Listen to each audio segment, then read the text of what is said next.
Hello everybody, I'm back with another video for you today, and I wanted to do some tournament game analysis, like I did when I played in the World Cup. TLG, Team Leviathan Gaming, was holding a tournament called the Invitational, which I was playing in. Now, unfortunately, I didn't make it through to day 2 of that tournament. My opponent that I'm actually playing in this video did, and it is Iluxa, I don't know the pronunciation, I think it's Russian pronunciation. But he's been in the last Open, I think. So, pretty good player, and we had some pretty interesting games here. Some misplays that I want to talk about from both sides I think are quite interesting. So yeah, gonna roll into that. We'll look at the decks first, and then of course the games, and give a bit of an analysis of that. And I'll probably follow up with my games against Bush R, if you know him. He's a streamer, YouTuber. Had some really intense and close games with him, so I'll probably be analysing that a little bit as well, in a couple of days or whatever. So let's go, let's look at the decks. So here are my decks. As you can see, I brought Fruits of Isgith, Uprising and Ritual to this tournament. In hindsight, probably playing Monsters was not a great decision, because Monsters is probably the fourth best faction. I think Nilfgaard is probably better than Monsters, and I think most people would agree with that idea. So yeah, a little bit of a mistake potentially. I wanted to bring Fruits. I just thought it was quite fun, and I quite enjoyed the ethereal stuff and thought it was pretty powerful. And this is sort of a more thriving version of that Fruits and ethereal things, with a Lambert in there. I'll pause the video, I guess. With a Lambert in there to tech against other ethereal players and Northern Realms. To be honest, I thought Monsters would be more popular than it was in this tournament, because yeah, I just overestimated Monsters, and turns out Nilfgaard was actually better, and most people were playing that as their third faction. So that's kind of why I had the Lambert, to really shut down monster players, especially people with Haunt, with all the bomb heavers in Monsters and NR. But yeah, solid monster list. He actually banned this Fruits list, so I had Uprising and Ritual left. Just a really solid Uprising list with good value cards. I can maybe put the decks in the description. I'm not sure if I will, but otherwise you can just copy the cards here if you want to try this. This list would work on Ladder. You might want to Purify in there, but this list is very, very good. Good one. You can run Surrender as well, and Heatwave and stuff, and I know other people were for this tournament, but I like this Northern Realms list as well. I think it's solid against everything. And this Ursine Ritual list, pretty interesting one. You've seen the video maybe yesterday that I did, or maybe not yesterday, whenever it was that I made a video on this list. So this is a pretty cool SK list, and it's pretty decent. Skellige in general, again, very, very strong. Alright, let's have a look at his decks then, shall we? So, the list for Luha, we've got here Imperial Formation, Uprising the Second Wind. I decided to just get rid of that Skellige, both players getting one ban, and then having to win with the other two decks. I should have mentioned that. So getting rid of the Skellige, having to beat Nilfgaard, Northern Realms, with my Northern Realms and my Skellige. Pretty happy with that. He's got some kind of mishmash in Nilfgaard between spying synergies with Enforcers and tactics with Hefty Helga and all that stuff. So a bit of an interesting Nilfgaard list. I was definitely very scared of Helga, because in my Northern Realms deck it's very hard to deal with that, and you'll see that come into play on some level in one of the games here. But yeah, a bit of a scary deck. His Northern Realms deck looked a bit weak, and I was thinking I could probably beat this a couple of times with my lists, just because he has kind of got a lot of long-term payoff cards, Bone Talisman, Triss, like the Swarm kind of variation with Vanguards as well. I think that's probably a little bit weaker than the version I'm running, with more engines, like Anna and Reynard and Drummers and stuff, so I wasn't feeling too scared of this list. But that's his list, that's my list. Let's just jump into the games and analyze them a little bit, shall we? Okay, so here we are. Oh, I should probably flip that. Okay, don't mind the other commentator. This is Spyro. I cannot take him off the screen, so I'm sorry if that's a bit of a distraction, but yeah, here we are. So I'm actually, I'm on the other side here. As you can see, I'm at the top of the screen, and the opponent is down here in the bottom. So we've got the Northern Realms versus Skellige matchup. I wanted to play Skellige, because I think Skellige's good on red coin, good going second, because you can tend to bully the opponent and kind of scare them, and you want to win round 1 very much against Northern Realms. So if I had played my Northern Realms on red against his Northern Realms, probably wasn't going to be too nice because he would have a better chance of winning round 1 on that blue coin with tactical advantage on your engines and stuff like that. So yeah, just going with Skellige here really to weigh in and try to bully out this Northern Realms deck, get a win with Skellige. Pretty happy with my hand. I've got Tyr, as you see on the far right. This guy's going to be really nice if he uses TA, and he actually does do that as his first play with the boat, so I was really happy to see that, because I figured if I didn't have my Tyr and he did that play with the frigate, then it'd be very hard for me to win round 1, and if I can't win round 1 with Skellige here, I'm probably going to lose the game, because I'm not running a second wind deck, I don't have Wild Boar of the Sea, I have Heimdall, but that's about it in terms of long round, big value, apart from maybe Harold, but that can be killed by the opponent, because I'm not second wind. So really my long round isn't very good, so I need to win round 1, definitely, so that I can push. And yeah, having the Tyr here is going to enable me to actually deal with this frigate on some level where I normally wouldn't be able to, so I'm pretty happy that I have that in hand. Worth noting, he isn't running a Purify, he's not running a shield in his deck, so this Tyr is just safe, kind of just works. And yeah, that's all pretty good. So he's going to activate the frigate, and basically his goal is just going to be try to win round 1, try to get some engines out. He's going to play another frigate here, I think, with the reinforcements that he has in his hand. But I'm also happy because I have Stunning Blow, and so that means I've got kind of a couple of pieces, the ability to shut down a few of these, ships and shut down his long round. Because without the ships, he's really going to struggle to get sort of a good long round going without playing all of his Caravan Vanguards and then committing all of that into a round and then not having it for later. So really, if we can shut down frigates, that's feeling pretty good. So he plays another one here. I'm going to be able to just kill that. I'm pretty happy about that with my Stunning Blow. So just taking that immediately. So now he has to decide whether he wants to just try to get this frigate rolling. I've got ways to kill it. I'm thinking, okay, I'm probably going to play my Berserker at some point in order to take that out. Pretty straightforward stuff. Maybe play Raiders, try to use that 2 damage to kill that, and just remove the threats, and then maybe play a Ceres to push and bully the opponent, or whatever.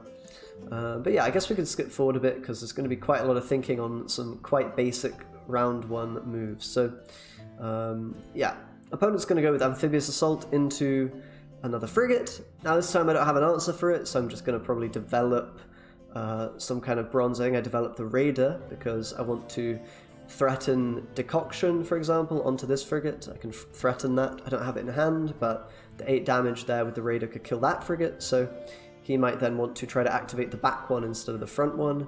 Little things to think about there. And yeah, we can see that play. So I go for the Raider. He activates his boat, and then he's going to go for the Royal Guard front row, boosting up the back frigate. Okay, decent play. That gives him this kind of multi-pronged threat. Effectively, I have to deal with 2 engines here. Otherwise, the long round is eventually going to kick off and be really good for him, and he's going to win round 1 and put me in trouble. So now I'm kind of thinking, okay, I'm going to need to shut both of these threats down, the soldier on the front row and the frigate on the back row. How am I going to do that? So I figure that probably the only way to do that is to just develop my Berserker, try to get that to ping one of these, and then skewer down the other one, killing the one that's on 2 strength with the Raider. And that will mean that both frigates are not working unless there's another soldier to activate this front frigate. But I figure at that point, probably we'll have few enough cards in hand that I can just start pressing really heavily with Ceres and Skell, and maybe even a Lugos round 1 with Leader to just win on even. So I'm thinking kind of, it's getting to the stage where I've denied the engine value long enough that it won't even matter if there's one engine kind of online at the very end. So yeah, I'm going to play the Berserker now. We do hit the Royal Guard, which is really nice. That means I can kill that with my Raider in a second. And he's just going to drop the Cutthroat, so enabling his other frigate. Now he's got 2 frigates up. So I do kind of, I think, the obvious play here, which is to just kill the soldier here on the front with my Raider to shut down the frigate, and skewer down the frigate on the back. So we're basically disabling both engines for now. He's going to need to put another soldier on front row if he wants to get the value there. Now, one thing to note, I did misplay the placement on this unit. I should have just put it on front row because my opponent's not running any row punish. So by putting it on front row, I could have protected more of my units with the protector I have in hand. And that's going to come into play because he does have bleeding, so I miss a bit of protector value here. So that's a small misplay from me, not anything huge at all, but I miss a point here from that. Slight misplacement. This should have gone in the middle of these two units, right? And then if he bled one of the other units, I could then put protector in between them and save some points. So it's a slight mistake. So he's going to bleed my tier, and I think he just goes for smoke them out just to get some points on the board. And he's probably a bit reluctant to play something like Triss because it's a big investment, and he knows that I can react to that with something like Ceres. So him playing Triss might not even win him the round. He'd probably then have to play Scytheman, and then that might get Morkvarged, and then he might have to play Visagard. That's probably what he's thinking at the moment. So he doesn't necessarily want to commit all these good cards, especially since I'm playing such bad stuff here as well at this point. So, you know, we've traded pretty effectively. I'm just going to play Protector here to eat the bleeds. And this is when he decides to actually get out of this round. Now, I think he probably could have played on here. He probably could have gone with Triss, Bone Talisman, then Scytheman on front, and then Visagard. And I think that would be a winning line for him, or that would not necessarily be winning, but it would be a lot better than the line that he took here, which is just to pass and accept losing round one. Bear in mind, I haven't used my Ceres yet, so I can just take the round with Skull and preserve this Ceres for later to do a really nice round 2 push with. That's going to be very scary, and I won't care too much about his Adalia and Caravan Vanguard points that he wants to use to defend round 2. So I'm pretty damn happy with this result. We managed to win the round. We've got rid of all of his frigates as well, which is really good, because those are some big threats. So now really all there is left in his deck are the Caravan Vanguards to stress about. If we can get all of the Caravan Vanguards from him in round 2, then there won't be any real way for him to get a large board and a lot of boosts in round 3. So we'll be able to just play a short round 3 without any of those boosts and be good to go. So my hand is alright. We've got a pretty good push hand. We've got the Herald for round 3. I probably want to save that because I have Devotion enabled, so that could be really powerful with all the warriors in round 3, and it can also deny boosts from him by, you know, with that piercing damage. So I'm thinking of what card to start with, and I want to probably play Protector from the graveyard with my War of Clans in case I feel like playing a Lugos this round. So I figure I may as well go with Totem first to kind of get extra value with the Protector. And I didn't want to start too slow in terms of points because then he might just play Adalia, get ahead, then Caravan Vanguard get ahead, then Triss Bone Talisman get ahead, and then he'll probably gain a card over me, and that would be really, really bad, obviously. So I think I need some big tempo, so I go with the Totem, because this gets more points than an Adalia. So we're basically just saying we need to trade up with him effectively.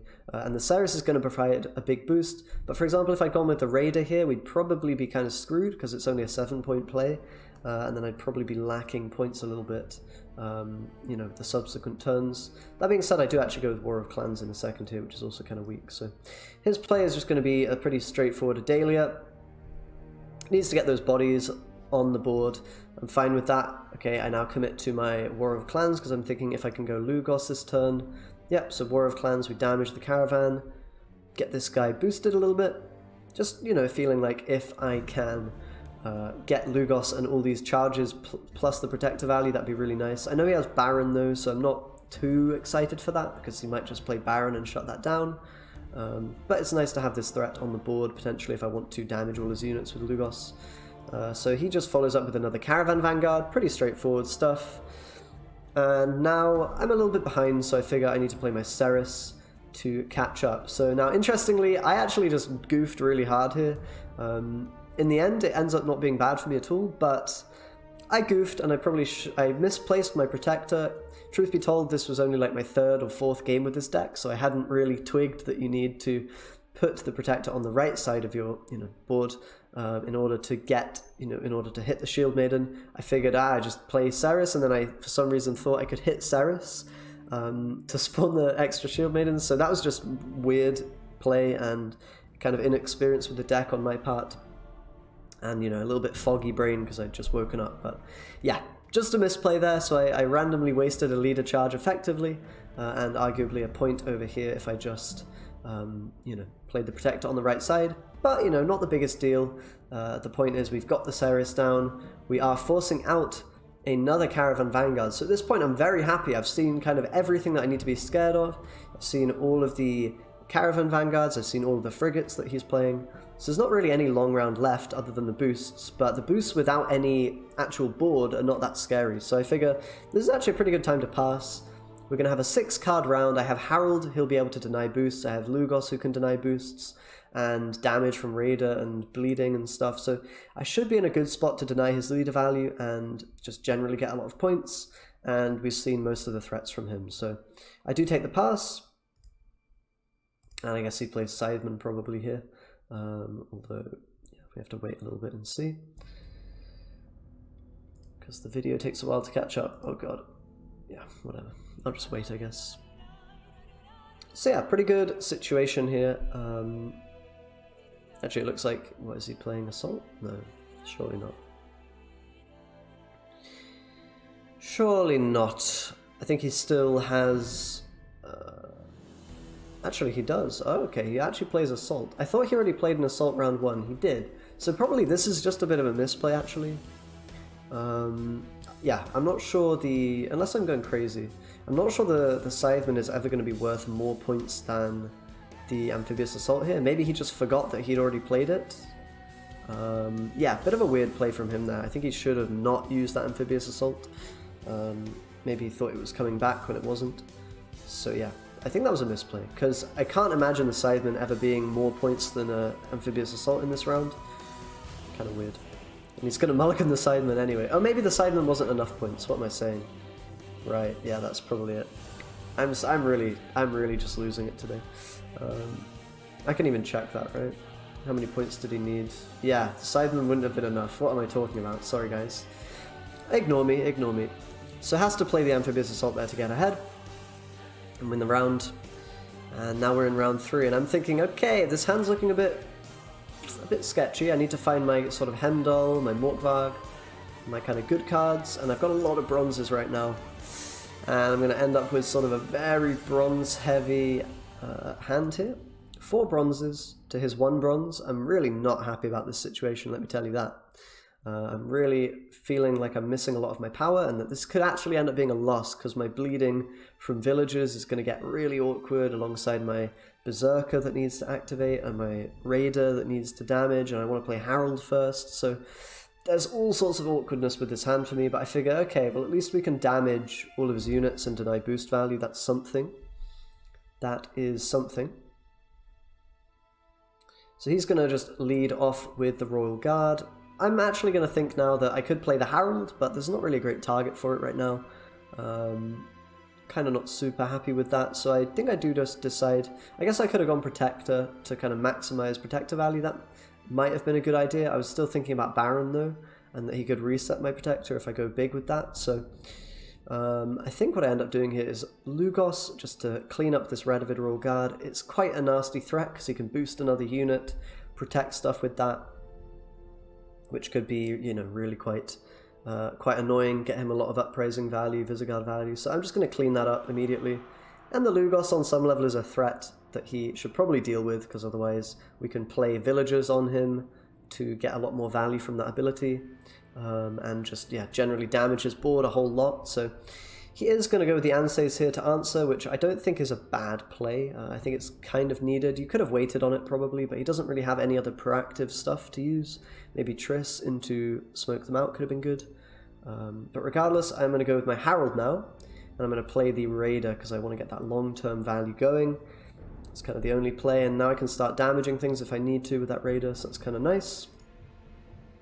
But yeah, my hand is very bronze. I might be up quite a few points right now, but my hand is very bronze, and I'm quite worried about that. The thing to keep in mind here is I do have 1 leader charge, and I can use that leader charge to activate my Berserker later on. So I can actually save the Berserker for quite late, is what I'm thinking.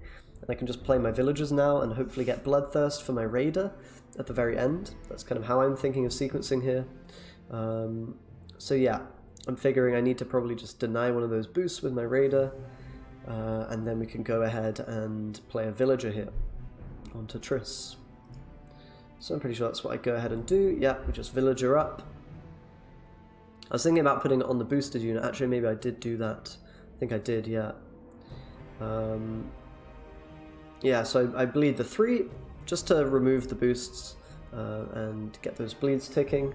Can't say if that's 100% right, but I think it's probably good. You know, you've got to imagine he has Visigourd, so if you deny a boost, it's worth 2 points, effectively. And he won't want to reboost this guy because it's then going to give me more bleed value. So he's just going to kind of play his cards out. I think we've got Voimir coming pretty soon. And yeah, this round 3 is like really, really spooky. I was not enjoying this one, and I figured I was probably losing. So we've got Voimir. Now, interestingly, he doesn't use his leader here, and I think that's a really big mistake, actually. I think he should have done a triple boost and got a pretty decent value Sideman there, because the longer he doesn't use the boost, the more damage I can get down with my other cards. I'm not sure exactly what the thinking was here, why he doesn't, you know, doesn't go for that uprising ability. That would have been worth 7 plus 3, so a 10-point leader. He is then getting into a really reasonable position in this game. Maybe he just didn't want the boost to then be removed because the Visigourd value would go away, so I can kind of understand it, but I think he'll end up losing quite a bit of value due to not doing that. Maybe he was scared of Morkvarg as well and figured probably the Scytheman that comes won't even matter because it will get Morkvarged away, so I can kind of see the reasoning, but at the same time I think that would have been the winning play for him here, you know, judging, you know, from my hand at the moment. But he doesn't know that I have a super bronze heavy hand. He probably thinks I've got my good cards left at this point. So we're going to apply more bleeding, remove the kind of white strength from them, which is really nice, deny some Visigourd value, and he's going to go with the Baron now, just to kind of reset something, allow him to boost up a bit better. So I'm thinking, okay, not too bad. I do need to play my Berserker now, because otherwise that's not going to activate. So yeah, I'll have to basically spend a leader charge to hit that down, and then I'm going to hope for Bloodthirst on my Raider. And he is, yeah, just going to wait on the Baron, wait for the Visigourd last play.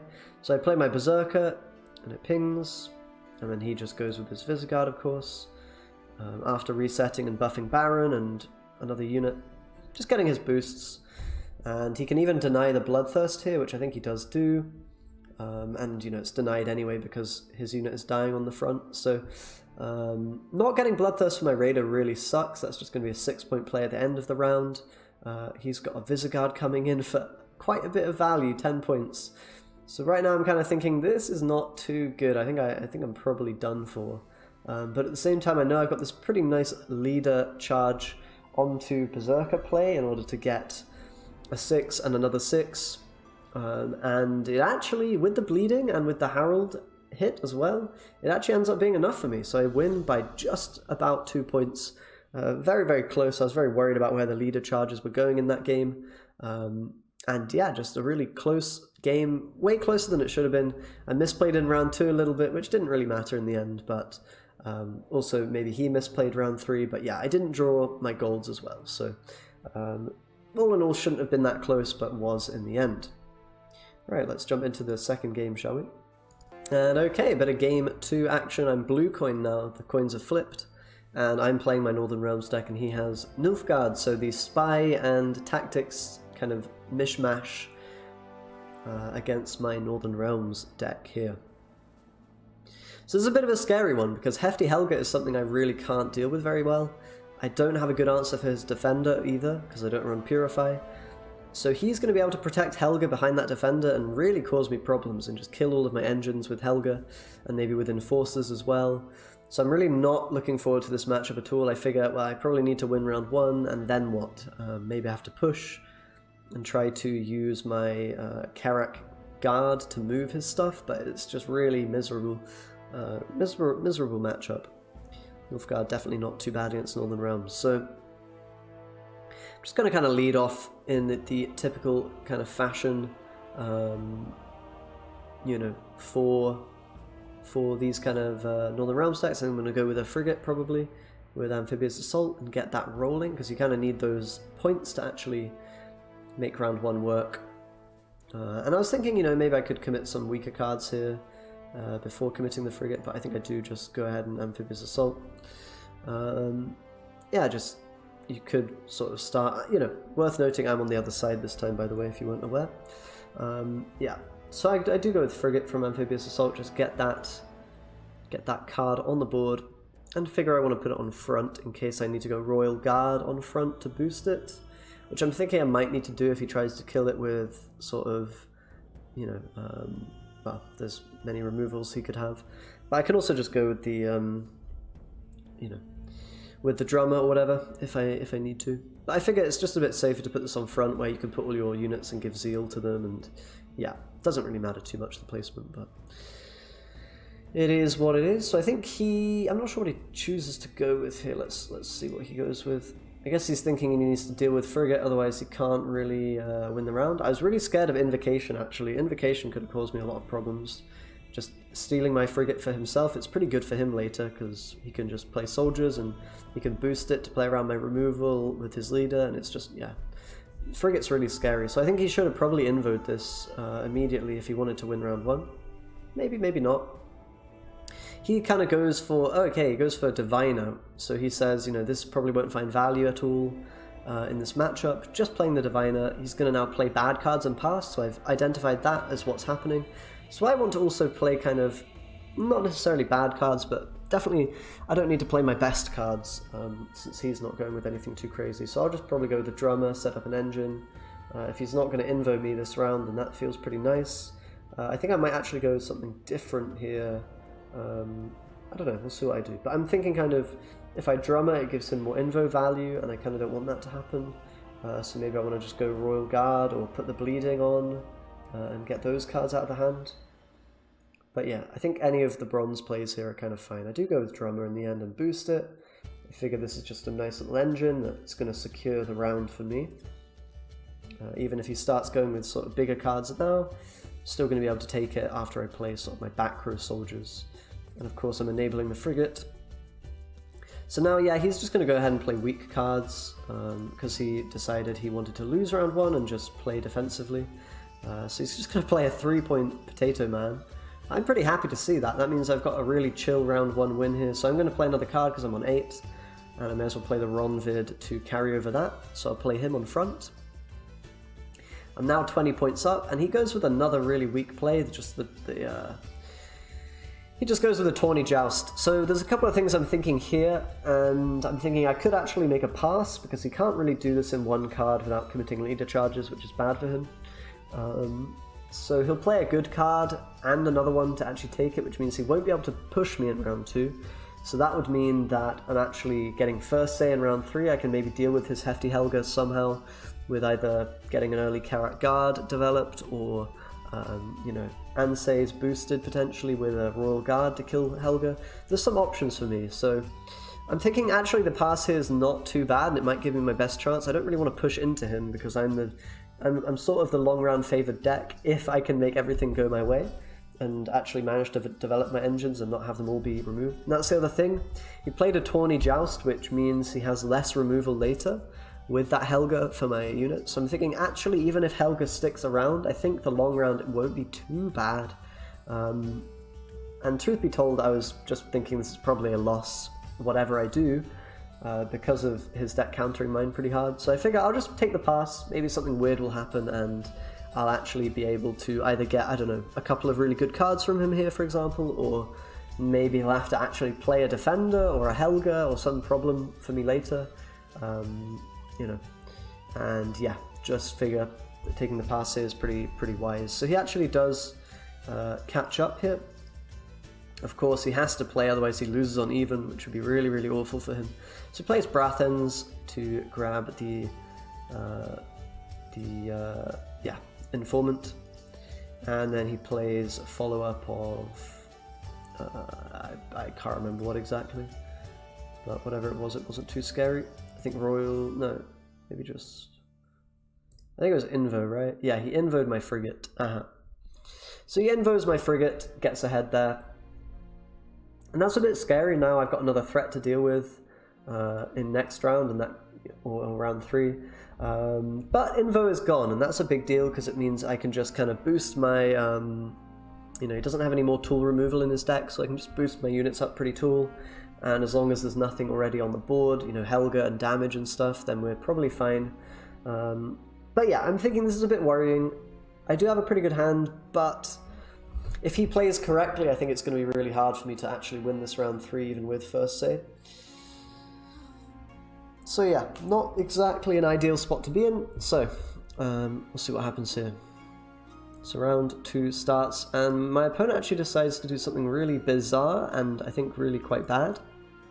And that is he actually just plays the round 2 out. He does have Helga, he does have Defender, so I guess he figures he wants to develop that and use it to kill my engines before I can do the same thing to him, effectively. But I don't like this at all, because he's now basically committed to going down a card in some way, because he's 2 cards down at the moment, so I can always just play from behind and then catch up with an extra card, and I should never be losing the round here, because I have 2 extra cards. So really a bit of a bizarre decision to play. But, you know, this is still going to be quite threatening for me to deal with, and I get a bit confused here, and I'm not exactly sure what to play. I figure, okay, maybe I need to just develop an engine, but it will die. Frigate will die. So I figure the best play is probably to try to bleed this with a Carrot Cutthroat, get the shield off the Helga, make him buff it up. If he commits leader value into this round, that's quite good for me, because that leader value will be just negated by the extra card that I can always play in this round too. So him committing leader charges would be quite good for me, actually. So I figure if I can put bleeding on Helga and force him to do that, it's going to be really good for me. Unfortunately, I rope out and I miss the bleed.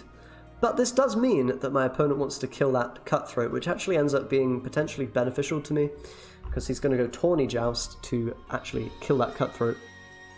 And he does that. So yeah, Tawny Joust used, 2 Helga pings to kill the Cutthroat. I'm really happy with that, actually, because now there's significantly less removal threats on the board. A lot of my engines will now just stick around if I play them here. So I feel like I should probably just play my Kerak City Guard at the moment, because that's going to be a threat to his Defender, potentially.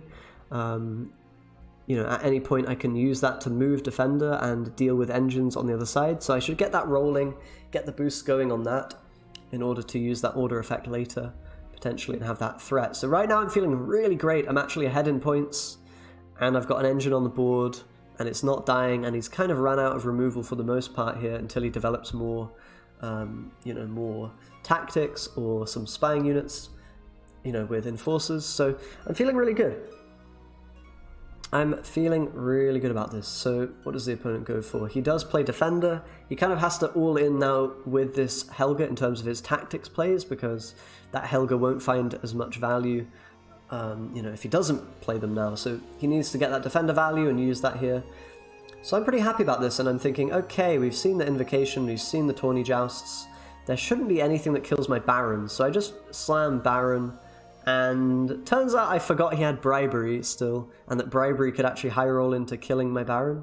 He had kind of 2 options to do that. I think he had the possibility, I mean, I guess he maybe had more, but he definitely had the possibility of getting a Falibor or a Prince, which could have killed my Baron, and I kind of just forgot about that. You know, at the same time, not super likely that he'd find that, or even decide to go with the Bribery here to kill the Baron. But yeah, possibly I should have just played Baron. I think I should have just played Baron on front, taken the bleed there with the leader charge on the Defender, and that would have been putting me in a great spot in this game. He does get a really nice Ansays here, so that puts me at a bit of a disadvantage now in this round, because I've just played one of my better plays, my Baron, which is supposed to answer Defender in some way, and it's just been answered by his Bribery. So now I'm actually quite far behind. He has 2 charges on Helga, so my engines are again very threatened if I play them. And I'm kind of feeling a bit bad about this round now again. I know I'm probably still winning this game, but it's a little bit scarier. So I figure, what's the safest engine to play here? What's probably going to live? And I figure Reynard is probably the only thing that will survive right now. So I'll play Reynard, boost him once with a leader charge in order to keep him around, basically. And I'm thinking that I might be able to go with some kind of Ansays play in the future with all my leader charges onto Helga, or maybe a Visigoth down the line in order to answer that. So yeah, just going to try to keep Reynard alive, get an engine on the board. That's going to help my other engines live and survive. And we also know he has a frigate in hand, so I'm thinking like he has a lot of plays that he needs to set up. I think my engines are going to survive at this point because he's used all the Tawny Jousts and stuff. And yeah, the one scary thing is the Stefan, of course, but I'm figuring, yeah, that's what I'm thinking. I'm thinking the Stefan can come out here, but then I can potentially go with a double leader charge Ansays to kill the Stefan. And I feel like at that point, I'll probably be winning the round a card up, and probably winning the game from that point. Depending on how many leader charges he uses on Stefan. If he doesn't use any, I've got Boiling Oil. Because remember, I've still got City Guard, so I can move Defender. Defender's not a problem. It's just dealing with the thing on the other side. I guess he's probably aware of this as well, because I don't think he does go with that Stefan. Instead, I think he goes for Frigate here. That's his play. And start getting that ball rolling. Yep, he does. He boosts it once as well, because otherwise I could move his Defender and Boiling Oil it to kill, which would have been really nice for me, because I could have then removed the shield on Helga as well. So right now he's only 7 points up, and I have 2 engines on board. He has better engines than I do on the board, but it's kind of a pretty even state, all things considered. We're not like horribly far behind, so I'm feeling pretty okay. We've got multiple plays we can make. I'm figuring I should probably just play one of my weaker cards here. And in fact, I do actually decide to move his Defender. I feel like it's actually time to do that. Not exactly sure why. I guess I don't actually know why I did that. That was kind of just a weird move. I didn't need to move the Defender there at all. No, I see why I did it. It's because he had a soldier with the... Yeah, that makes a lot of sense. He had a soldier with the Defender. So deciding to get rid of that Defender so that there's no soldier pocket for the frigate, so that so that he's going to have to play a soldier now if he wants to continue. And I figure he probably wants to play the Stefan this round, so the longer if I can kind of delay the Stefan play coming, then I can probably answer it more efficiently, in whatever way that might be. I might still do the Ansays play, but then I can get more Scytheman value if I boost him fully, that kind of idea. So yeah, kind of just biding time a little bit here, and just feeling like this situation is really good for me overall. He goes for Raymond, so getting an Enforcer out, and now I'm thinking, okay, well, this is not looking too bad. How are you going to get all that Enforcer value and Stefan value? It's looking a bit hard for him to do all that different stuff. I know one of his cards is an Enforcer, and I know one of his cards is either a Stefan or a Usurper, or even a Decree for both. So I'm feeling okay here, and one point to note here, I actually have 4 boosted units, so Visigodd would be really good here, and I missed that play. I just missed the play. I could have Visigodded to kill his Helga. I just kind of forgot that was an option available to me. I could have gone Visigodd and killed Helga. That would have been really good for me. I think getting ahead as well, and probably would have been just winning for sure. But I do go with Anna instead. I'm in the mindset of, okay, I just need to develop as many engines as I can in this situation, which is just, yeah, kind of a misplay there, really. I think the Visigodd was just a great play, and it really would have won me the game. So yeah, a game of kind of misplays here. Couple of things I did wrong, even though my opponent's kind of making a strategic line that I think in the end doesn't make too much sense. He does go Royal Decree into a Spy Infiltrator. This is an interesting play. He didn't want to go for Stefan because I could answer it with my Ansays, I guess, since Defender's no longer there. So going for the Infiltrator in order to just kill both engines, not honestly a terrible play. I don't mind that play. I think that actually put him in a decent position here. It's quite awkward for me now, because I have to decide whether I play a frigate or not, because it's quite a low tempo play. And I didn't... Honestly, I probably should have done some maths here in terms of what I could get ahead with. I figured probably it was going to be enough to do frigate plus Visigodd, because I'm only 18 behind. So I figured that would probably be enough with the Reynard value. But yeah, I don't do the maths here, and that will actually end up hurting me a little bit as well. Yeah, I go for frigate. Getting the boost there, which is nice. But actually this is not going to be enough to get me ahead with Visigodd when he passes, and I didn't really want to use the Ansays either, and I think Ansays might have been enough. I guess it's 10 points plus 2, 12. Nah, Ansays is also not enough, I do believe, unless I use both leader charges, so that one's kind of awkward for me. I figured 1 leader charge plus Visigodd would be enough here with the frigate thing and the buff, but I think it ties in the end. Okay, so I do go with that Visigodd play after boosting the Infiltrator. The opponent did pass, so I'm now in a spot where I have to do that. And yeah, the really awkward thing was here, the armor and the shields on the units just wasn't enough. The Visigoth wasn't enough. I've intuitionally thought it would be enough, but the armor kind of fucked me over because I hadn't thought about that at all. So I didn't actually have the points there because the Visigoth had to damage armor. So I did end up having to use my leader ability. So now it's actually quite an even situation, all things considered, although my opponent used a lot of stuff in the round 2. So I'm feeling like I can... I'm pretty sad that just happened, but I feel like I can still win this. It's not hopeless. Especially now, looking at my hand, I have this Ansays, and I have double Royal Guard to synergize with it, and I even draw the Falibor as well. So I had some pretty nice mulligans there. Yeah, pretty great stuff, and kind of rewarded despite playing that round 2 not in a great way, just kind of some miscalculation and yeah, just missing some of the good plays in that round 2. But that's why we're doing an analysis of this, because we can learn from it and we can see what to do better for next time. But here we do have double Royal Guard, and there's no Tawny Joust, there's no real answer to these. So I'm just really happy to throw those out. He's putting his engines down, but I'm going to get a really huge amount of Ansays value here, and I think even without Falibor, that's going to be more than enough, because I can shut down his leader value with Ansays, effectively killing the highest boosted unit. And I'm figuring even a Usurper at this stage isn't worth too much, just because we've got Falibor onto the spying units, you know, the agents, if they come over to his side of the board, so that's not too bad. And yeah, the Voimir here isn't even terrible either. It just gives me some armor, makes it hard for his Enforcer to actually find value. So I think I do end up going for that Voimir in order to make Enforcer a bit awkward, and I can then decide whether I want to kill Enforcer or not with my Ansays, because that's the other option. I could just kill that and deny the Usurper value, presuming he has Usurper. And yeah, Magni does get boosted by him, which is really good for me as well, because that gives me another great target for Ansays, which I can just take for guaranteed big value on that play. So yeah, his hand not looking too good here. I am thinking about what to do. I'm thinking, yeah, maybe I should play Ansays now, but probably just makes sense to Voimir in order to, you know, protect everything, because I know there's no way he can actually kill these Royal Guards, or really do much about this. So yeah, Voimir I think going to be the play. Now we've got armoured up units, so Enforcer doesn't do much of anything at this stage, because if he kills Ronvid, I'm just going to get him back. If he hits the armour, it's armour. And then we've got Ansays on back row as a possibility as well, because remember, my opponent doesn't have tool removal anymore. He used his Invocation already. So Ansays on back can get me another point as well on that play.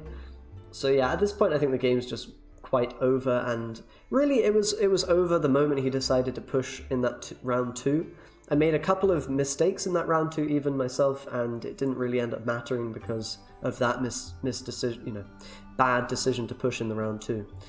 Sometimes you've got to recognize that you need to take the pass and just win the long round 3, even if it might be a bit scary to do so. So I go for this back row Ansays, and this is just terrifying. I mean, that's just, you know, and my opponent even doesn't find the Usurper, but, you know, I think at this point the Usurper's losing to anything really.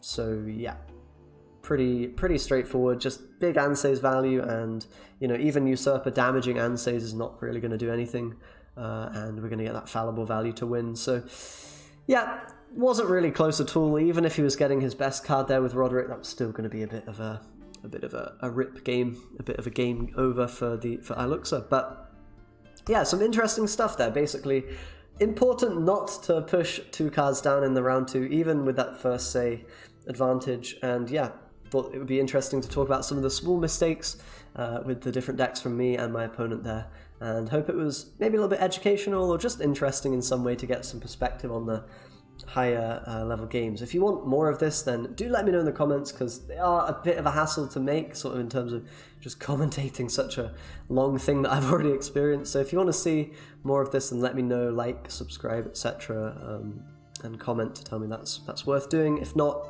I can do other videos. I can do more deck guides and meta snapshot I'll probably come out with at some point soon. So yeah, stay tuned for all of that, guys. Thanks all for watching, and I'll see you guys next time. Bye bye.